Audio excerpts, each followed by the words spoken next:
gostaria nesse momento também de chamar a irmã Zene para também estar.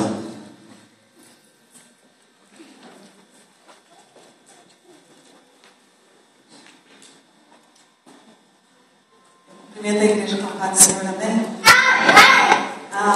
A Bíblia diz que dai a honra a quem tem honra. E hoje quem está sendo honrado aqui é você, irmã Josi. E eu, em nome das irmãs do círculo de oração, para mim é um privilégio estar podendo fazer essa homenagem com você.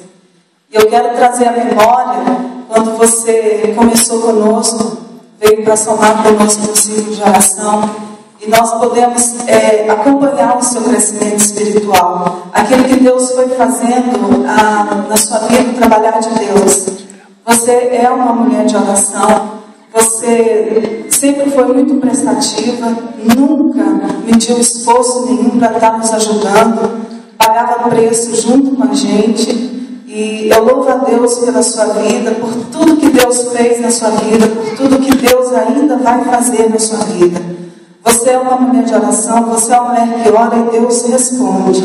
E quando você chegar ali no Brasil, você procura uma igreja que tenha círculo de oração, porque esse é o chamado que Deus tem na sua vida. Deus tem um chamado na sua vida para ser intercessora. E eu quero